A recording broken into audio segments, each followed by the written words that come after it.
Film making master class இந்த பிளேலிஸ்ட்டை நான் உருவாக்குறதுக்கு ரொம்ப டைம் எடுத்துக்கிட்டதுக்கு சாரி. ஏன்னா நம்ம ரைட்டிங் ஃபஸ்ட்டு நம்ம எல்லாத்தையும் கவர் பண்ணதுக்கு அப்புறம் தான் ஃபிலிம் மேக்கிங்கில் போகணுன்றத ரொம்ப தெளிவாக இருந்ததுனால மட்டும்தான் இவ்வளோ delay. So film making master கிளாஸில் நம்ம எப்படி ஒரு ரைட்டிங்கை விஷுவல்ஸாக எப்படி மாற்றுறது அப்படிங்கிறத ஒரு சீனாக எடுத்து நம்ம இந்த பிளேலிஸ்ட் ஃபுல்லாக வீடியோ போட போகிறோம். ஃபிலிம் மேக்கிங்கில் ஃபஸ்ட்டு ஸ்டெப்பு ரைட்டிங்னா அதுக்கு ஈக்குவலான வெயிட்டேஜோட இன்னொரு ஸ்டெப்பு வந்து ஃபிலிம் மேக்கிங். ஸோ அந்த ஃபிலிம் மேக்கிங் எப்படிங்கிறத இப்போது நம்ம உத்தம விலங்குலேருந்து முதல் சீனை எடுத்து அந்த சீனை எப்படி எடுத்திருக்காங்கன்றதை எக்ஸ்பிளைன் பண்ணி பார்த்துடலாம். வாங்க வீடியோக்குள்ளே போகலாம்.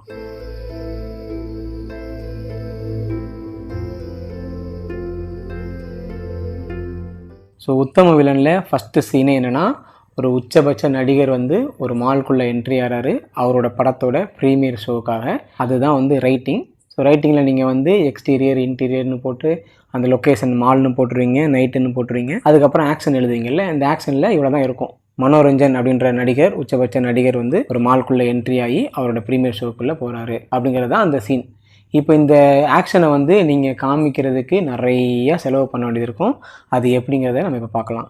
ஸோ ஃபிலிம் மேக்கிங்கில் மொத்தம் 3 ஸ்டேஜ் இருக்குது.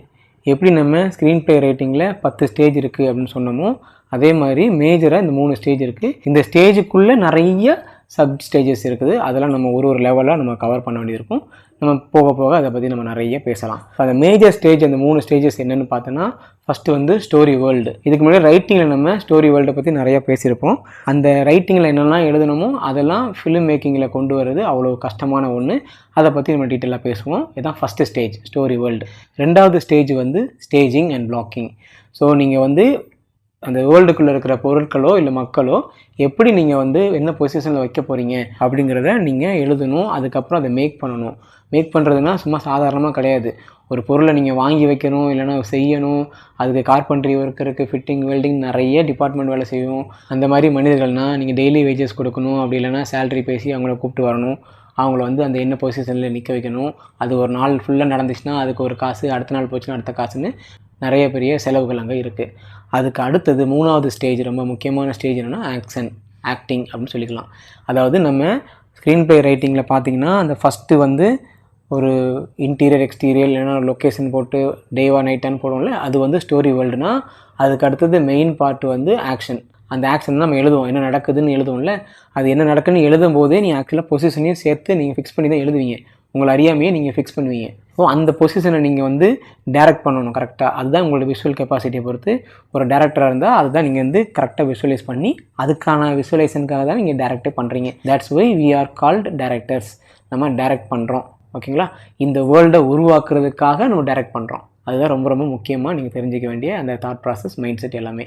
ஸோ அதுக்கப்புறம் ஆக்ஷன் சொன்னோம்ல. இப்போ ஆக்ஷன் எப்படின்னா, இந்த பொசிஷனில் இருக்கிற மனிதர்கள் வந்து என்ன மாதிரியான ஆக்ஷன் அங்கே பண்ணணும் அந்த வேர்ல்டுக்குள்ளே அப்படிங்கிறது. அங்கே இருக்கிற பொருட்கள் வந்து என்ன மாதிரியான இடங்களில் இருக்கணும், அது என்ன மாதிரியான கதைகளை சொல்ல போகுது, முக்கியமாக அந்த பொருட்கள் தேவையா இல்லையாங்கிறதெல்லாம் நீங்கள் முடிவு பண்ணணும். அப்புறம் கலர் பேலட் இருக்குது, அதெல்லாம் வந்து சினிமாட்டோகிராஃபியில் நீங்கள் விஷுவல் ட்ரீட்டுக்காக பண்ணுற விஷயங்கள்லாம் அது நிறையா நடக்கும். லைட்டிங் ஃபிக்ஸ் பண்ணுறோம்ல அந்த மாதிரி. ஆனால் அந்த வேர்ல்டுக்குள்ளே இருக்கிற லைட்டிங்கை தவிர நீங்கள் எக்ஸ்ட்ராவாக லைட்டிங்கை வந்து ஆடாக உருவாக்காதீங்க அப்படின்றது என்னோடய கருத்து. ஐவன் ஸ்டைல் ஆஃப் மேக்கிங்கில் அது நான் சொல்லுவேன், ரொம்ப கராராகவே சொல்லுவேன். நீங்கள் ஹாலிவுட் படங்களில் நீங்கள் பார்த்தீங்கன்னா அங்கே இருக்கிற யூஸ் பண்ணுற லைட்டிங்கும் தமிழ் சினிமாவோ இல்லை இந்தியன் சினிமாவில் யூஸ் பண்ணுற லைட்டிங்கும் கொஞ்சம் ஓவர் எக்ஸ்போஸ்டாக ஃபீல் ஆகும் எனக்கு. ஸோ அது ஏன்னா அந்த வேர்ல்டுக்குள்ளே லைட்டிங்கை நம்ம ப்ராப்பராக நம்ம உருவாக்க தவறுறோமோ அப்படின்றது தான் என்னோடய கருத்து. இது தவறாக உங்களுக்கு தப்பாக தெரியலாம், பட் இது அறிவன் ஸ்டைல் ஆஃப் ஃபில்ம் மேக்கிங். உங்கள் ஸ்டைல் ஆஃப் ஃபில்ம் மேக்கிங்கில் நீங்கள் அந்த லைட்டை வச்சுக்கலாம், ஓவர் எக்ஸ்போஸ்டாக காமிக்கலாம். அதில் யாரும் எந்த விதமான குறையும் சொல்ல முடியாது. நான் யாரையும் குறை சொல்கிறதுக்காகவும் இதை சொல்லலை. ஸோ அறிவன் ஸ்டைல் ஆஃப் ஃபில்ம் மேக்கிங் நீங்கள் பண்ணணும்னு ஆசைப்பட்டீங்கன்னா இந்த மாஸ்டர் கிளாஸை நீங்கள் ஃபாலோ பண்ணுங்கள். அது ரொம்ப முக்கியமாக நான் சொல்ல விரும்புகிறது என்னென்னா, லைட்டிங்கை வந்து அந்த வேர்ல்டுக்குள்ளே நீங்கள் செட் பண்ணுங்கள். அது வேறு ஒரு இடத்துலேருந்து லைட்டு எதுக்கு வரனே தெரியாமல், அது மோட்டிவேட்டட் லைட்டிங் வாங்க சினிமாட்டோகிராஃபியில். அந்த மோட்டிவேட்டட் லைட்டிங்கை ரொம்ப கவனமாக நம்ம பண்ணணுங்கிறது தான் இந்த மாஸ்டர் கிளாஸில் நான் வந்து கீப்பான்னு சொல்லிட்டு இருக்க போகிற விஷயம். ஸோ அதை நான் முதலே சொல்லிக்கிறேன். Okay, back to the stages. First வந்து ஸ்டோரி வேர்ல்டு, அதுக்கப்புறம் ஸ்டேஜிங் அண்ட் பிளாக்கிங், அதுக்கப்புறம் ஆக்ஷன் ஆர் ஆக்டிங். ஸோ இது ரொம்ப அந்த 3 ஸ்டேஜ் நீங்கள் ஃபாலோ பண்ணிட்டீங்கனாலே ஆக்சுவலாக நீங்கள் படம் எடுக்க முடியும். இதுக்கப்புறம் உங்களோட வேலை என்னென்னா, உங்களோட சினிமாட்டோகிராஃபரோ இல்லை நீங்களே சினிமாட்டோகிராஃபராக இருந்தீங்கன்னா அந்த frame sense, colour palette, lighting இதெல்லாம் செட் பண்ணி அதை ரெக்கார்ட் பண்ணுற வேலை மட்டும் தான் மிச்சம் இருக்கும். ஸோ அதுதான் வந்து ஃபிலிம் மேக்கிங். உங்கள் படம் ரெடி ஆயிரும். இப்போது நம்ம உத்தமவீரன் படத்தில் அந்த ஃபஸ்ட்டு சீன் என்னென்னா, மனோரஞ்சன் அப்படின்ற ஒரு உச்சபட்ச நடிகர் வந்து ஒரு மால்குள்ளே தன்னோட ப்ரீமியர் ஷோக்காக என்ட்ரி ஆகிறாரு. ஆக்ஷன் எழுதிட்டீங்க. இதே நீங்கள் ஸ்க்ரீன் ப்ளே ரைட்டிங்கில் இல்லை சீன் பேப்பரில் பார்த்தீங்கன்னா எக்ஸ்டீரியர் அண்ட் இன்டீரியர் இருக்கும், ஹைஃபன் போட்டு ராயல் மால் எங்கே நடக்குதோ அந்த லொக்கேஷன் இருக்கும். அதுக்கப்புறம் டேவா நைட்டான்னு இருக்கும். இது வந்து ஈவினிங் நடக்குது, ஸோ ஈவினிங் போட்டிருக்கும். அதுக்கப்புறம் ஆக்ஷன் எழுதுவோம்ல, அந்த ஆக்ஷனில் தான் மனோரஞ்சன் அப்படின்ற உச்சபட்ச நடிகர் வந்து தன்னோட படத்துக்காக ப்ரீமியர் ஷோக்காக அவர் வந்து மாலுக்கு வராரு அப்படிங்கிறத வந்து எழுதியிருப்பீங்க. அதுக்கப்புறம் டைலாக்ஸ்லாம் இருக்காது. ஸோ நேராக வந்து கட்டு அப்படின்னு நெக்ஸ்ட் சீன் போயிருவீங்க. இவ்வளோ தான் அது இருக்கும். சீன் பேப்பர் பார்த்தீங்கன்னா இவ்வளோ தான் இருக்கும். ஆனால் இதை நீங்கள் மேக்கிங்காக பார்த்தீங்கன்னா வந்து அவ்வளோதான், தலையே சுற்றிடும். அவ்வளோ எழுக்கணும் நீங்கள். இப்போ இந்த ஸ்டோரி வேர்ல்டை நீங்கள் கன்வின்சிங்காக காமிக்கிறதுக்கு அவ்வளோ செலவு பண்ணணும். ஸோ ஃபஸ்ட்டு எடுத்த உடனே என்ன வரும்னா, ஒரு தியேட்டர் செட்டப் இருக்கும். அங்கே ப்ரொஜெக்டர்லேருந்து ஆரம்பித்து ஒரு கேமரா ஆங்கில் அப்படியே பேன் பண்ணுவாங்க. பேன் பண்ணி அப்படியே ஆடியன்ஸை காட்டுவாங்க. ஆடியன்ஸ் வந்து பயங்கரமாக சத்தம் போட்டு பயங்கரமாக என்ஜாய் பண்ணுற மாதிரி காமிச்சு அதெல்லாம் பண்ணிகிட்டு இருக்கும்போதும் படம் எப்போ தான் ஸ்டார்ட் ஆகிற அந்த கார்டு வரும், மனோரஞ்சனின் அப்படின்னு வரும். அப்படின்னா மனோரஞ்சன் அப்படின்ற ஒரு பெரிய நடிகர், அவருக்கு வந்து இவ்வளோ ஃபேன்ஸ் இருக்கிறாங்க, இவ்வளோ தூரம் கொண்டாடுறாங்க அப்படின்றத அந்த ஒரு ஷாட்டில் அந்த ஷாட்டை மேக் பண்ண கற்றுக்கணும். அந்த ஒரு ஷாட்டில் அதை சொல்லியிருப்பாங்க.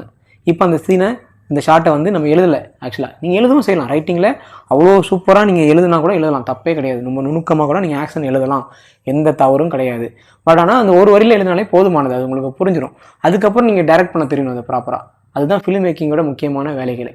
ஸோ நீங்கள் ரைட்டிங்கில் வந்து எழுதியிருக்கிற விஷயங்களை விஷுவலாக நீங்கள் பார்க்கும்போது எனக்கு இந்த லைஃப்பில் நடக்கிற மாதிரி காட்டணும்னா அந்த லைஃப்பில் நடக்கிற மாதிரியே நீங்கள் அதை உருவாக்கணும். ஸோ கட் பண்ணால் இந்த ஷாட்டு முடிஞ்ச உடனே, அதாவது தியேட்டரில் மனோரஞ்சனின் அப்படின்னு வந்தோடனே எல்லோரும் ஆடியன்ஸ்லாம் கத்துறது, ஃபேன்ஸ்லாம் கத்துறது காமிச்ச உடனே அதுக்கு அடுத்த ஷாட்டே வந்து மனோரஞ்சன் வந்து காரில் வராரு. இப்போ காரில் வராருன்னா எந்த மாதிரி காரில் வராருன்றதை முடிவு பண்ணணும். அவர் வந்து பயங்கரமான பெரிய நடிகர்னால் நிறைய காசு வச்சுருப்பாரு. ஸோ ஆடி காரில் வராதா காமிச்சிருப்பாங்க. நீங்கள் பென்சின் யூஸ் பண்ணிக்கலாம், நீங்கள் வேறு பென்ட்லி அப்படின்னு யூஸ் பண்ணிக்கலாம். அந்தந்த டைமில் எந்தெந்த டைமில் பெரிய காரோ அந்த காரை நீங்கள் யூஸ் பண்ணிக்கலாம். அது உங்களோட விஷயம் தான். ஸோ அதுக்கு ரெண்டல் எடுத்திருப்பாங்க. அந்த ரெண்டலுக்கு கொஞ்சம் காசு வரும். நீங்கள் கேமரா ஆங்கிள் செட் பண்ணணும். இந்த கேமரா ஆங்கிள் செட் பண்ணுறதுக்கு எதுக்காகனா அந்த வேர்ல்டை ப்ராப்பராக காட்டுறதுக்காக தான். ஸோ நீங்கள் சினிமாட்டோகிராஃபராக இருந்தீங்கன்னா அது உங்களுக்கே தெரியும். நீங்கள் சினிமாட்டோகிராஃபர் கூட ஹையர் பண்ணி அதை நீங்கள் டிஸ்கஸ் பண்ணி ப்ராப்பராக அந்த ஆங்கிளில் அந்த வேர்ல்டை நீங்கள் காமிக்கலாம், அந்த ஃப்ரேமை நீங்கள் காமிக்கலாம். ஸோ மோஸ்ட்லி ஃப்ரேம்ஸ் எல்லாமே எம்டி ஃப்ரேம்ஸாக இல்லாமல் கொஞ்சம் நல்லா பேலன்ஸ்டாக வெயிட்டேஜ் வச்சு பார்ப்பாங்க. நீங்கள் சினிமாட்டோகிராஃபி படிக்கும்போது இல்லை நம்ம சினிமாட்டோகிராஃபின்னு ஒரு மாஸ்டர் கிளாஸ் நம்ம ஃபியூச்சரில் போடும்போது இதை பற்றி நான் டீட்டெயிலாக பேசுகிறேன். ஸோ அந்த ஆங்கிள் ரொம்ப முக்கியம். இப்போ பார்த்தீங்கன்னா இந்த ஃப்ரேம், இது மெக்டொனால்டுன்னு தெரிகிற ஃப்ரேமு, நீங்கள் மெக்டொனால்டை கட் பண்ணி கூட நீங்கள் ஃப்ரேமை காட்டலாம். இப்படி பீப்புள் மட்டும் வச்சு காட்டுற மாதிரி காமிக்கலாம். பட் ஆனால் இந்த மாதிரி வைடு ஃப்ரேம் வைக்கிறதுக்கு காரணம் என்னென்னா அந்த மெக்டொனால்டுக்குள்ளே இருந்தும் பீப்புள் பார்த்துட்டு இருக்காங்க அப்படின்ற இன்ஃபர்மேஷனை காமிக்கிறதுக்காக தான். ஸோ அந்த வேர்ல்டை ரொம்ப கன்வின்சிங்காக காமிக்கிறதுக்கு நம்ம இவ்வளோ வேலைகள் பண்ண வேண்டியது இருக்கும். இப்போ நீங்கள் யோசிச்சு பாருங்கள், ஸ்டோரி வேர்ல்டு அப்படின்னா இந்த ஸ்டோரி வேர்ல்டு இந்த மால் அப்படின்னா அந்த மாலில் ஒருத்தர் உள்ளே வராருன்னா எப்படி இருக்குன்றதை நீங்கள் வேர்ல்டை ஃபீல் பண்ணணும். அந்த ஃபீல் பண்ணால் தான் இந்த விஷயங்கள்லாம் நம்ம செய்ய முடியும். ஸோ அதுக்கு நான் சில கேள்விகள் கேட்கணும், அந்த கேள்விகளுக்கு ஆன்சர் கிடைக்கணும். இப்போ உச்சபட்ச நடிகர் அப்படின்னா எவ்வளோ பெரிய உச்சபட்ச நடிகர்னா எவ்வளோ பெரிய நடிகர், அவர் வந்து கமல்ஹாசன் மாதிரி ரஜினிகாந்த் மாதிரி ஒரு நடிகரா அப்படின்னு நம்ம வந்து முடிவு பண்ணணும். இல்லைனா அதுக்கு அடுத்த லெவலில் இருக்கிற நடிகர்களா, அவங்களுக்கு எவ்வளோ கூட்டம் சேருன்றதை பொறுத்து நான் சொல்கிறேன், வேறு எந்த காரணங்களை வச்சு சொல்லலை. ஸோ அப்போ அந்த கூட்டம் சேர்றது எவ்வளோ கூட்டம்னு நம்ம கூட்டத்தை சேர்க்கணும், அது ரொம்ப முக்கியம். அந்த வேர்ல்டுன்னு கன்வின்ஸ் ஆகணும்னா அந்த உச்சபட்ச நடிகர் வரும்போது இவ்வளோ கூட்டம் கூடுமா அப்படின்னா அந்த கூட்டத்தை கூட்டணும். உதாரணத்துக்கு உச்சபட்ச நடிகர் வராரு, ஒரு 10 பேர் நிற்கிறாங்கன்னா அந்த வேர்ல்டு நம்மளுக்கு கன்வின்ஸ் ஆகாது இல்லை. ஸோ அப்படிப்பட்ட பீப்புளை நம்ம உருவாக்கணும், அவ்வளோ பீப்புள் உருவாக்கணும். அப்போ நிறைய கூட்டம் வந்துச்சுன்னா அங்கே வந்து ஏதாவது ப்ராப்ளம் வர சான்ஸ் இருக்குன்னா அங்கே செக்யூரிட்டி பீப்புள் வந்து, அதாவது போலீஸ் பீப்புள் வந்து அவங்கள வந்து கார்ட் பண்ணணும், ஒழுங்காக வந்து ப்ராப்பராக மேனேஜ் பண்ணணும். இல்லைனா பெரிய பிரச்சனை வந்து கலவரம் ஆயிடக்கூடாது. ரெண்டாவது அந்த நடிகருக்கும் அட்டாக் நடந்துடக்கூடாது. ஸோ அந்த மாதிரி விஷயங்கள் நடக்குதுன்னா அப்போ போலீஸ் பீப்புளை நீங்கள் வந்து நிறைய பேரை நிற்க வைக்கணும், அதுக்குண்டான வேலைகளை நீங்கள் செய்யணும். அதுக்கப்புறம் கேமரா பீப்புள் வந்துடுவாங்க, அவங்க வந்து ஃபோட்டோ எடுத்து நாளைக்கு நியூஸில் போடுறதுக்கு அந்த மாதிரி விஷயங்கள் நடக்கும்ல, அதெல்லாம் பண்ணிடுவாங்க. அப்புறம் ஒரு பெரிய பேனர் இருக்கும், ஏன்னா ஒரு ப்ரீமியர் ஷோ நடக்குது, ஒரு உச்சபட்ச நடிகரோட ப்ரீமியர் ஷோ நடக்குதுன்னா அப்போ அந்த படத்தோட பேனரோ இல்லை அந்த நடிகரோட பேனரோ இருக்கும்ல, அது மாதிரி அந்த பேனர்லாம் செட் பண்ணும். இது எல்லாமே ஆர்ட் டைரக்ஷன் பார்த்துருவாங்க. ஸோ ஆர்ட் டைரக்டருக்கு இது பெரிய வேலையாக இருக்கும். இந்த மனிதர்களை தவிர மற்ற வேலைகள், மற்ற பொருட்கள் அப்படிலாம் விஷயங்கள்லாம் உருவாக்குறோம்ல, இப்போ இது லைவாக போயிருப்பாங்கன்னு நினைக்கிறேன். ஸோ அதனால் மால் வந்து அப்படியே இருக்கும். இல்லைனா இதையும் ஆர்ட் டைரக்டரில் உருவாக்குவாங்க, இது செட்டு போடுவாங்க, அது பெரிய வேலையாக போகும், அதுக்கு நிறைய காசாகும். இது லைவாக போகிறதுனால பெர்மிஷன் மட்டும் வாங்கினா போதும். ஸோ பெர்மிஷன் வாங்கிட்டு அங்கே இந்த மாதிரி ஹோர்டிங்ஸ் வைக்க போகிறோன்னு பெர்மிஷன் வாங்கணும், அந்த ஹோர்டிங்ஸ் வைக்கணும், அந்த மாதிரி நிறைய பெர்மிஷன்ஸ் மட்டும் தான் இருக்கும். ஸோ அதுக்கு சில செலவுகள் ஆகும், அந்த செலவுகளை தவிர்த்து மற்ற பெரிய செலவுகள் எதுவும் ஆகாது. இப்போ அதை உருவாக்கிடுவாங்க. அப்போ அந்த வேனை வாடகை எடுக்கணும், அங்கே நிற்கும், இல்லை ஷூட்டிங்க்கு வந்து வேனை ஏதாவது இருக்கும், அதை நிப்பாட்டிடுவாங்க. அப்புறம் அந்த போலீஸ் ட்ரெஸ்ஸு அவங்களாம் ஒரிஜினலாக இருந்தாலும் பிரச்சனை இல்லை. ஏன்னா மோஸ்ட்லி ஒரிஜினலாக இருப்பாங்கன்னா டவுட்டு தான். ஏன்னா அவங்க வந்து நீங்கள் எனக்கு ஷூட்டில் நில்லுங்க அப்படின்னு சொன்னால் நிற்பாங்களா? நிற்க மாட்டாங்க, அது வாய்ப்பே இல்லை. ஸோ அப்போ இருக்குது எல்லாமே நிறைய பேர் அந்த ஷூட்டிங்க்கு ஆட்கள் தேவைப்படுற ஆட்கள் இருப்பாங்கள்ல, ஜூனியர் ஆர்டிஸ்ட்னு சொல்லுவாங்க. அவங்களாம் வந்து போலீஸ் ட்ரெஸ் போட்டு அங்கே இருப்பாங்க. இப்போ எந்த ஊர் அந்த ஊருக்கு தகுந்தாப்புல நீங்கள் காஸ்டியூம்ஸ் கொடுக்கணும். அப்போ இங்கே தான் காஸ்டியூம்ஸ் வருது. இப்போ இந்த வேலைகள்லாம் நடக்கும். அந்த வேர்ல்டை உருவாக்குறதுக்கு நீங்கள் யோசிச்சிங்கன்னா ஆட்டோமேட்டிக்காக அந்த வேர்ல்டை உருவாக்குற எல்லா வேலைகளும் நடக்கும். அதுக்கு இந்த வேர்ல்டை நீங்கள் ரொம்ப கவனமாக விஷுவலைஸ் பண்ணணும். நீங்கள் பிரெயினில் விஷுவலைஸ் பண்ணுற விஷயங்களில் தான் நீங்கள் வந்து விஷுவலாக கொண்டு வரதுக்கு முயற்சி பண்ண போகிறீங்க. அதுக்காக தான் ஆர்ட் டைரக்டர் வேலை செய்வாங்க. நீங்கள் ஆர்ட் டைரக்டர் கூட சேர்ந்து எனக்கு இந்த மாதிரி வேணும் அந்த மாதிரி வேணும்னு சொல்லுவாங்க. ஆர்ட் டைரக்டரில் நிறைய எக்ஸ்பீரியன்ஸ் இருக்கும். அவங்களாம் வந்து ரொம்ப எஃபர்ட்லெஸ்ஸாகவே சில பேர் பண்ணுவாங்க இதெல்லாம். ஸோ அவங்க கூட நீங்கள் எக்ஸ்பீரியன்ஸை எடுத்துக்கிட்டிங்கன்னா, ஷேர் பண்ணிக்கிட்டிங்கன்னா உங்களுக்கு நல்லா ஹெல்ப்ஃபுல்லாக இருக்கும். ஸோ அந்த வேர்ல்டை நீங்கள் வந்து ப்ராப்பராக உருவாக்கிடலாம். இதெல்லாம் உருவாக்குனதுக்கப்புறம் ஸ்டேஜிங் இருக்குது. இப்போ ஸ்டேஜிங்கிறது பார்த்து தான் நீங்கள் டைரக்ஷனில் உள்ள நுழையிறீங்க. இங்கே அவங்க வந்து இந்த பொருளை எங்கெங்கே வைக்கணும்னு கேட்டிங்கன்னா அவங்க நீங்கள் சொல்லணும், ஆர்ட் டைரக்டர் சொல்லணும் எனக்கு இந்த இடத்துல வைங்க அந்த இடத்துல வைங்க. ஏன்னா ஆர்ட் டைரக்டர் ஒரு மைண்ட் செட்டில் வைப்பாங்க. ஒரு மாலில் எங்கே பார்த்தாங்களோ பண்ணாங்களோன்னு வைப்பாங்க. ஆனால் உங்களுக்கு கதைப்படி அது வந்து பொருள் வேறு எங்கேயாவது இருக்கணும், அந்த பொருள்னால ஏதாவது ஒரு டிஸ்டர்பன்ஸ் கிரியேட் ஆகிறதோ இல்லை பிரச்சனை உருவாகிறதோ அது வந்து கேரக்டரோட இன்ட்ராக்ட் பண்ணுதோ அப்படின்னா அந்த பொருளை ப்ராப்பராக எந்த இடத்துல வைக்கணும்னு சொல்லி நீங்கள் வைக்கணும். அதுக்கு பேர் தான் ஸ்டேஜிங். ஸோ செகண்ட் ஸ்டேஜ் வந்துட்டோம். ஸோ ஃபஸ்ட்டு ஸ்டேஜ் வந்து ஸ்டோரி வேர்ல்டுனா, செகண்ட் ஸ்டேஜிங் வந்து ஸ்டேஜிங் அண்ட் பிளாக்கிங். அப்போ அதாவது ஸ்டேஜிங்னா எல்லாமே ஃப்ரேமில் தெரியுற எல்லாமே எல்லா பொசிஷனும் இன்க்ளூடிங் ஆக்டர்ஸ் கொண்டு நீங்கள் பண்ணிங்கன்னா கூட ஸ்டேஜிங்னா, ஆக்டர்ஸோட பொசிஷன் மட்டும் நீங்கள் பண்ணிங்கன்னா அது பேர் பிளாக்கிங். நம்ம வீடியோ போட்டிருப்போம், அது நம்ம வந்து ஸ்டோரி வேர்ல்ட் மேக்கிங்னு ஒரு பிளேலிஸ்ட் இருக்கும், அதில் நீங்கள் இருக்குது ஸ்டேஜிங் அண்ட் பிளாக்கிங் என்னென்னு நீங்கள் பார்த்து தெளிவாக தெரிஞ்சுக்கோங்க. ஸோ அந்த ஸ்டேஜிங் அண்ட் பிளாக்கிங் தான் இப்போ நம்ம பேசிகிட்டு இருக்கிறேன். ஸோ ஸ்டேஜிங் வந்து ரொம்ப கவனமாக பண்ண வேண்டிய ஒன்று. ஏன்னா அந்த ஸ்டேஜிங்கில் நீங்கள் மிஸ் பண்ணிட்டீங்கன்னா உங்களோட வேர்ல்டை வந்து ஒழுங்காக கன்வின்சிங்காக ஆடியன்ஸுக்கு வந்து கடத்தாமல் விட்டுருவீங்க. ஸோ அது ரொம்ப நீங்கள் பண்ண செலவு, நீங்கள் பண்ண டைமு, எஃபர்ட்டு எல்லாமே காலியாயிரும். ஸோ ஸ்டோரி வேர்ல்டை உருவாக்குறதுல ரொம்ப ரொம்ப கவனமாக இருக்கணும். அதில் ஸ்டேஜிங் அண்ட் பிளாக்கிங்கும் ரொம்ப முக்கியமான ஒன்று. செகண்ட் முக்கியமான ஸ்டேஜ் அந்த staging and blocking. So staging and blocking நீங்கள் ப்ராப்பராக செட் அதுக்கப்புறம் நீங்கள் பண்ண வேண்டிய வேலை என்னென்னா லைட்டிங் இருக்கும். ஏன்னா இதே எல்லாமே இருட்டாக நீங்கள் லைட் ஆஃப் ஆகிட்டிங்கன்னா எதுவுமே தெரியாதுல்ல, நீங்கள் உருவாக்குற வேர்ல்டு தெரியாது, நீங்கள் பண்ணியிருக்கிற ஸ்டேஜிங் அண்ட் பிளாக்கிங் தெரியாது. அப்போ அதுக்கு லைட்டிங் தேவையில்லை, லைட்டிங் ப்ராப்பராக இருக்கணும்ல. ஆனால் அந்த லைட்டிங்கை பொறுத்த வரைக்கும் நீங்கள் key lighting, fill lighting, rim lighting, லைட்டிங்கில் என்னன்னா நீங்கள் சினிமாட்டோகிராஃபியில் படிக்கலாம். பட் நான் ஃபீல் பண்ணுறது என்னென்னா, நீங்கள் இதெல்லாம் படிங்க, இதெல்லாம் கிராமர், இதெல்லாம் செய்யுங்க. அதை எப்படி செய்யுங்கன்னா, அதை வந்து அந்த வேர்ல்டுக்கு உள்ள லைட்டிங் இருக்குல்ல, அந்த லைட்டிங்கை நீங்கள் கொண்டு வரணும். அந்த லைட்டிங் வந்து சம்டைம்ஸ் கேமராலாம் பத்தாது, அந்த லைட்டிங் வந்து கேமரா ரிசீவ் பண்ணிக்காது. அதுக்காக நார்மலாக தெரிய லைட்டை விட கொஞ்சம் எக்ஸ்ட்ரா லைட் தெரியுறதுக்கு அந்த பொசிஷனுக்கு, அந்த மோட்டிவேட்டட் லைட்டுமாங்க, அந்த பொசிஷனுக்கு ஏற்றாப்புல அந்த லைட்டிங்கை இன்டென்ஸ் பண்ணிக்கோங்க. உங்களுக்கு ஆட்டோமேட்டிக்காக கேமராவில் நீங்கள் கண்ணால் பார்க்குற அந்த உலகம் கேமராலையும் தெரியும். அப்புறம் அதை அழகுபடுத்திக்கிறதெல்லாம் அதுக்கப்புறம் நீங்கள் கலர் கிரேடிங்லாம் பண்ணிக்கலாம், போஸ்ட் ப்ரொடக்ஷனில் பண்ணிக்கலாம். ஸோ ஆனால் ரொம்ப முக்கியமாக நான் வந்து சொல்லிக்கிறது என்னென்னா, அந்த லைட்டிங்கை நீங்கள் ரொம்ப அடித்து ஓவர் எக்ஸ்போஸ்டாக நான் எல்லாத்தையும் காட்டுறேன் பாருன்னு சொல்லி காட்டுறது என்னை பொறுத்த வரைக்கும் நான் வந்து அதை விரும்ப மாட்டேன். ஸோ அறிவன் ஸ்டைல் ஆஃப் ஃபிலிம் மேக்கிங்கில் இது ரொம்ப கவனமாக, மறுபடியும் நான் அதை சொல்லிகிட்டே இருக்கிறேன், அந்த லைட்டிங்கை வந்து அந்த வேர்ல்டுக்கு தகுந்தாப்பில் நீங்கள் உருவாக்குங்க அப்படின்னு சொல்கிறது தான். போக போக நம்ம வந்து அடுத்தடுத்த படங்கள் பார்க்கும்போது நான் ரொம்ப கவனமாக ஹாலிவுட் படங்கள்லாம் நான் வந்து பற்றி பேசுவேன். அப்போது அந்த லைட்டிங்கை பற்றி நான் ரொம்ப தனியாகவே நான் ஒரு செக்மெண்ட்டாக பேசுகிறேன். ஸோ அதுக்கப்புறம் ஆக்ஷன் ரொம்ப முக்கியமான ஒரு இடம். ஏன்னா நீங்கள் ஸ்டேஜிங் பண்ணிட்டீங்க, பிளாக்கிங் பண்ணிட்டீங்கன்னா அப்படியே ஃபோட்டோ எடுத்தால் அது ஃபோட்டோகிராஃபிக்கு சம வந்துடும். கார் அங்கே நிற்கும், பீப்புள் அங்கே நிற்பாங்க, எல்லோரும் அங்கே நிற்பாங்க, அப்படி ஸ்டில் ஃபோட்டோகிராஃபியை பார்த்துட்டு இருக்க வேண்டியதான். ஆனால் அது விஷுவலாக நீங்கள் பார்க்கணும், அது படமாக லைஃபாக நீங்கள் பார்க்கணுன்னா அதுக்கு ஆக்ஷன் தேவைப்படுது. அப்போது ஒவ்வொருத்தரும் ஒவ்வொரு ஆக்ஷன் பண்ணுவாங்க ஃப்ரேமில். ஒரு குரூப்பும் ஒரு மாதிரி ஆக்ஷன் பண்ணும், ஒரே மாதிரி பண்ண மாட்டாங்க. ஸோ அந்த மீடியா பீப்புள் என்ன பண்ணுவாங்க அப்படின்ட்டுருக்கு, அதுக்கப்புறம் ஃபேன்ஸ் என்ன பண்ணுவாங்கன்றிருக்கு, அப்புறம் போலீஸ் பீப்புள் என்ன பண்ணுவாங்கன்றிருக்கு, அப்புறம் அந்த ஆக்டர்ஸ் எல்லாம் அரேஞ்ச் பண்ணுற, அவங்கள வந்து கார்ட் பண்ணுற அந்த பர்சனல் கார்ட்ஸ் இருப்பாங்க. அதுக்கப்புறம் பிஆர்ஓ இருப்பாங்க. முக்கியமாக பிஆர்ஓ தான் ரிசீவ் பண்ணி கூட்டிகிட்டு போய் எல்லாம் பண்ணுற வேலையெல்லாம் செய்வாங்க. ஸோ இது எல்லாரையுமே என்ன பொசிஷன் நிற்க வைப்பாங்க பாருங்களேன். இப்போ அந்த பிஆர்ஓ வந்து கரெக்டாக அந்த மனோரஞ்சன் வந்து கூட்டிகிட்டு போகிற வழியில் நிற்பார். அந்த பர்சனல் கார்ட்ஸுமே அதுக்காக தான் எதிர்பார்த்துட்டு இருப்பாங்க. அது வரைக்கும் டிஸ்டர்பன்ஸ் ஆகக்கூடாதுக்காக போலீஸ் வந்து அவங்கள வேலைக்கு விட்டு நிற்பாங்க. இதுதான் அந்த ஸ்டேஜிங் அண்ட் பிளாக்கிங். அந்த வேர்ல்டை நீங்கள் கன்வின்சிங்காக சொல்கிற மாதிரி ஸ்டேஜிங் அண்ட் பிளாக்கிங் இருக்கணும். நீங்கள் வந்து கண்ணா பின்னான்னு இருக்கக்கூடாது. ஸோ அது ரொம்ப கவனமாக இருக்கணும். ஸோ அதுதான். ஸோ மூணுமே இன்டர்லிங்க்டு. இது ஸ்டோரி வேர்ல்டு இன்டர்லிங்க் தான், ஸ்டேஜிங் அண்ட் பிளாக்கிங்கும் ஆக்ஷன், இந்த மூணுமே சேர்ந்தது தான் நம்ம ஃபிலிம் மேக்கிங் பேசுகிறோம். ஸோ 3 ஸ்டேஜுமே நீங்கள் கவர் பண்ணணும். அது ரொம்ப ரொம்ப முக்கியம். ஸோ திரும்பவும் சொல்கிறேன், நீங்கள் ஸ்க்ரீன் ப்ளே ரேட்டிங்கில் 10 ஸ்டேஜை ஃபாலோ பண்ணுற மாதிரி ஃபிலிம் மேக்கிங்கில் இந்த 3 ஸ்டேஜை ரொம்ப கண்டிப்பாக ஃபாலோ பண்ணணும். ஸோ இந்த இதை பண்ணதுக்கு அப்புறம் தான் நீங்கள் ரெக்கார்டே பண்ணணும். ஸோ மறுபடியும் ஆக்ஷனுக்கு வந்தது. ஸோ ஆக்ஷன் என்னென்னா, இந்த பிஆர்ஓ என்ன ஆக்ஷன் பண்ணணும் அப்படின்னு, ஒரு பிஆர்ஓ வந்து ஒரு லைஃப் அப்படின்னு யோசிங்க. பிஆர்ஓ வந்து ஒரு வாழ்க்கையை வாழ்ந்துட்டு இருக்காரு. அவர் வந்து மனோரஞ்சனை ரிசீவ் பண்ணுறாருன்னா அவர் எப்படிலாம் பிஹேவ் பண்ணணும்னு நீங்கள் யோசிச்சிங்கன்னா அவருக்கு நீங்கள் ஆக்ஷனை கரெக்டாக சொல்லிக் கொடுப்பீங்க. அவரோட ஆட்டிடியூட் சொல்லிக் கொடுப்பீங்க. அதாவது ஆட்டிடியூட்னா என்ன, சாஃப்ட்வேர். இப்போ மொபைல் வந்து iOSனா iOS மாதிரி பிஹேவ் பண்ணும், ஆண்ட்ராய்ட்னா ஆண்ட்ராய்ட் மாதிரி பிஹேவ் பண்ணும்ல. அப்போ பிஆர்ஓனா பிஆர்ஓ மாதிரி எப்படி பிஹேவ் பண்ணணும்னு உங்களுக்கு தெரியணும். அதுக்கு நீங்கள் பிஆர்ஓவை அப்சர்வ் பண்ணியிருக்கணும். அப்போ நிறைய வீடியோ பாருங்கள், பார்க்கும்போது பிஆர்ஓ அப்சர்வ் பண்ணாதான் அந்த பிஆர்ஓ வந்து நம்ம கரெக்டாக பிஆர்ஓக்கு நடிக்கிற அந்த பர்சனுக்கு நம்ம அந்த ஆக்ஷனை சொல்லிக் கொடுக்க முடியும். அப்போ சில படங்கள்லாம் என்ன பண்ணுவாங்கன்னா பிஆர்ஓவே கூட நடிக்க வச்சிருவாங்க. அப்போ அவர் அப்படியே வாழ்ந்துருவார், ப்ராப்ளம் கிடையாது. ஸோ நடிப்புனா வாழ்றது அப்படின்னு நிறைய பேர் சொல்லி கேட்டிருப்பீங்கல்ல, அது உண்மைதான். ஸோ அது வாழ்றதுன்னா அந்த டெம்பரரியாக அவர் வந்து நடிக்கிறாங்க அப்படின்னு சொல்கிறது. இப்போ ஸ்கூலில் வந்து வயிறு வலிக்குது அப்படின்னு நடிக்காத அப்படின்னு சொல்லுவாங்கல்ல. ஏன்னா நிஜமாவே வயிறு வலிக்கிற மாதிரி தான் அவன் பண்ணுவான். அதனால தான் வந்து வயிறு வலிக்கிறது நடிக்காதன்னு சொல்கிறது. ஸோ நடிக்கிறதுனா அதுதான். ஸோ ஆக்ஷனில் ரொம்ப முக்கியமான பங்கே அந்த ஆக்டிங் தான்.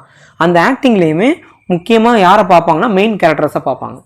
அந்த ஜூனியர் ஆர்டிஸ்ட்டோ பேக்ரவுண்டோ அட்மாஸ்பியர்லாம் சொல்லுவாங்கள்ல, அவங்கள பெருசாக நம்ம ஆடியன்ஸ் வந்து பார்க்க மாட்டாங்க. அது பார்த்துடக்கூடாதுங்கிறதுக்காக சினிமாட்டோகிராஃபியில் அவங்க நிறைய வேலைகள் பண்ணுவாங்க. அவங்களுக்கு ட்ரெஸ் கோடு கொடுக்குறது, காஸ்டியூம்ஸ் கொஞ்சம் சேஞ்ச் பண்ணுறது, கான்ட்ராஸ்ட் பண்ணுறதுன்னு, நிறைய ஃபோக்கஸ் பண்ணுறதுன்னு, பின்னாடி பிளர்லாம் தெரியும்ல, அந்த பிளர்லாம் உருவாக்குறதுலாம் அதுக்காக தான். அவங்களாம் பார்க்காதீங்க, இவங்களை மட்டும் பாருங்கள், உங்களுக்கு வந்து ஃபீல்ட் ஆஃப் வியூ வந்து இவ்வளோ தான் இருக்குது, அதை மட்டும் செய்யுங்க, வேறு யாரையும் பார்க்காதீங்கன்ற அளவுக்குலாம் நிறைய பண்ணுவாங்க. அதெல்லாம் தாண்டி நீங்கள் வந்து அவங்கள பார்த்துட்டிங்கன்னா நீங்கள் இவங்க பண்ணுற ஆக்ஷனை மிஸ் பண்ணிடுவீங்க. அதுக்காக நிறைய வேலைகள் பார்ப்பாங்க. ஸோ காஸ்டியூம்ஸ்லேருந்து ஸ்டேஜிங் அண்ட் பிளாக்கிங்லேருந்து எல்லாத்தையுமே பார்ப்பாங்க. ஸோ இப்போ கார் வருதுன்னா நீங்கள் காரை தான் பார்க்குறீங்கன்னா கார் வர்றதுக்கான அந்த ரொம்ப லீடிங் லைன்ஸ் ரொம்ப முக்கியமாக பார்ப்பாங்க அதில்.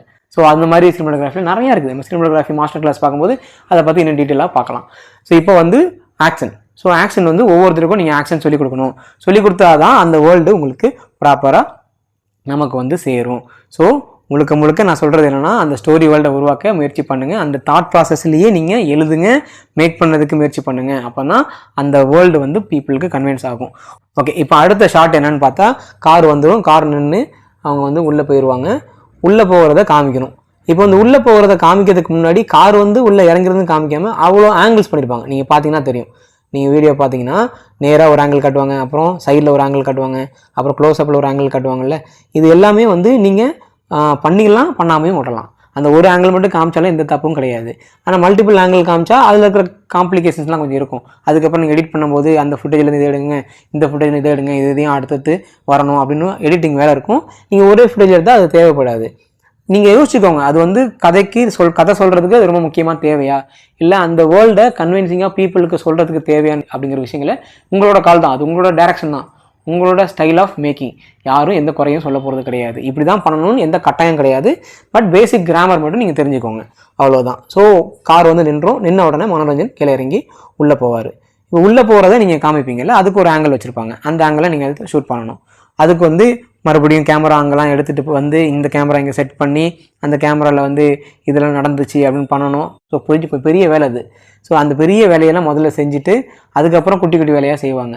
ஏன்னா எதை வந்து திரும்ப திரும்ப நம்மளால் பண்ண முடியாதோ அந்த வேலைகளுக்கெல்லாம் நம்ம வந்து அவ்வளோ தூரம் அவங்க வந்து இது பண்ண மாட்டாங்க. ஓகேங்களா? ஸோ பெரிய வேலைகளை ஃபஸ்ட்டு செஞ்சுருவாங்க. அதுக்கப்புறம் தான் குட்டி குட்டி வேலையை ரிப்பீட்டடாக பண்ணிட முடியும். அதை பெரிய வேலைகள்லாம் முதல்ல செஞ்சுருவாங்க. ஸோ அதை நீங்கள் ரொம்ப தெளிவாக தெரிஞ்சுக்கணும். ஸ்கெடியூலிங்கில் அது ரொம்ப முக்கியமான ஒன்று. ஸோ வந்து மனோரஞ்சன் வந்து மாலுக்குள்ளே போகிறத காட்டுவாங்க. ஸோ நீங்கள் அடுத்தது ஆக்ஷன் பாருங்கள், நிகழ்வுகள்லாம் கரெக்டாக காட்டணும். நீங்கள் காரில் வர்றதை காட்டணும், இறங்குறத காட்டணும், உள்ளே போகிறத காட்டணும். அப்புறம் உள்ளே வரும்போது பீப்புள் எப்படி பார்த்துட்டு இருக்காங்க அதை காட்டுவாங்க.